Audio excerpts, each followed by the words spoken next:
What is going on, everyone? Thanks for tuning in to another episode of Forward Thinking Founders. I am very grateful to have your attention, at least for the next 15 minutes of this episode.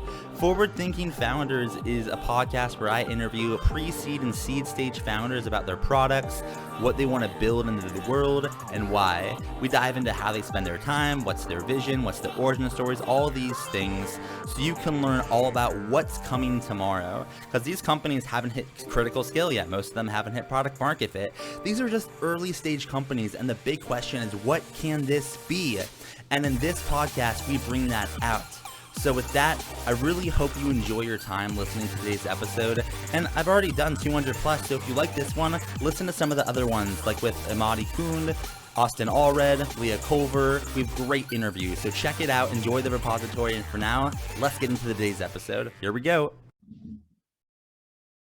All right, how's it going, everyone? Welcome to another episode of Forward Thinking Founders. We talk to founders about their companies, their visions for the future, and how the two collide. Today, I'm very excited to be talking to Meddy Daryadel, who's the founder of myViTrend. Welcome to the show. How's it going? Thanks, Matt. I'm excited to be here. Yeah, I'm excited to chat, and I'm looking forward to learning more about what you are working on. For people that haven't heard of your company yet, what are you working on? What is myViTrend? Yeah, myViTrend is a social media platform dedicated to health and fitness that provides the tools user-generated fitness content needs to be more usable for average user. And at the same time, we provide the tools that content creators need to grow their audience and monetize their content. So help me understand how this works, specifically from the content creator side, like from that side of things. How do they engage with myViTrend and kind of help with their career on this? Yeah, so I think to answer that question, I have to go back a few years because I used to be a content creator on Instagram. So I had a 9-to-5 job, a corporate job, boring. And to keep myself busy after my working hours, I started recording my workouts and I started posting them on Instagram. And after a while, I started getting followers. I had around 24,000 followers 2 years ago.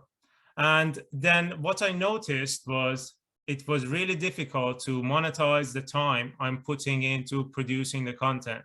So I reached out to other influencers and I asked them, how do you do it? Do you have to run a website?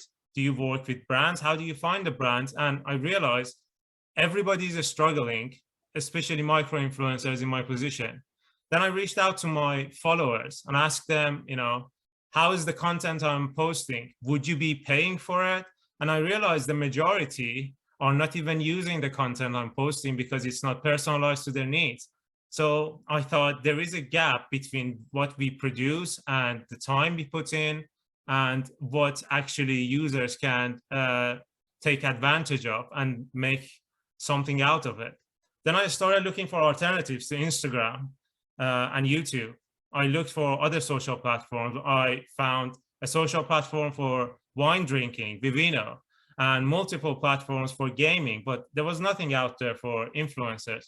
So I thought maybe if there was something that could, give us creators the tools we need to just monetize our content, whether, it's affiliate marketing or direct subscription fees, and at the same time, make it usable for users to find the right content they need easier, then we are bridging a gap here. That's how I got into this and I started myViTrend. And in the beginning, it was meant to be just a simple library that every video is categorized. So you can just simply look for example, a chest workout, and then you have the variety of chest workouts with different equipment to choose from.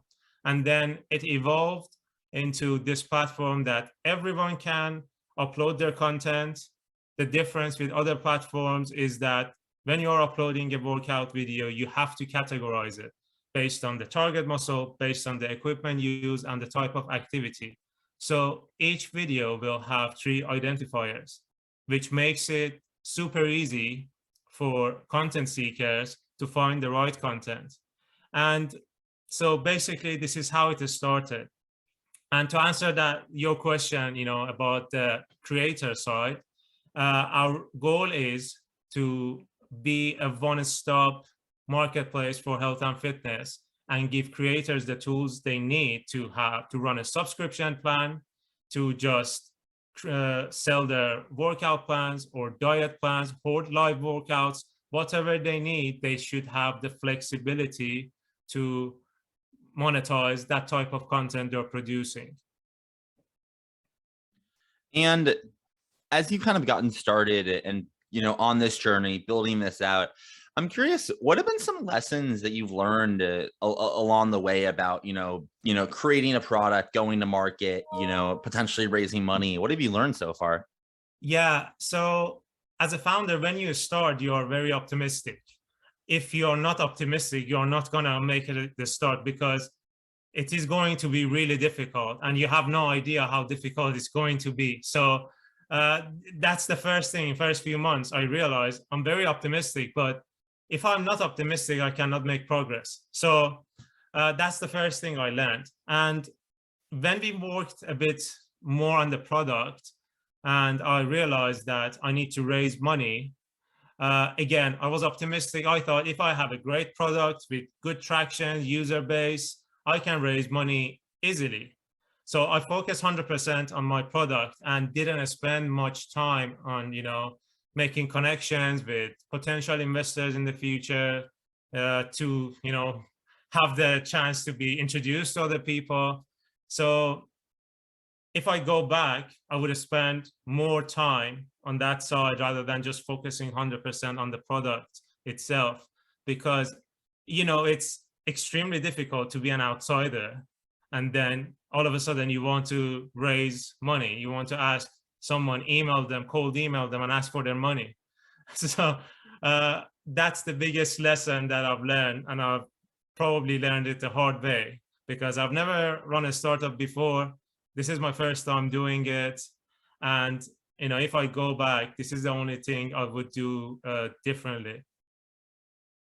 Yeah, I feel like that's a lesson all outsiders learn at some point. I remember, it took me like 4 years to be like, all right, maybe I should spend some time like building relationships, but everyone's on their own journey. But, for you and myViTrend, what do you see as your journey for the next, 5, 10, 15 years? Or I guess, in other words, what's your big vision here and what direction are you rowing in with the company?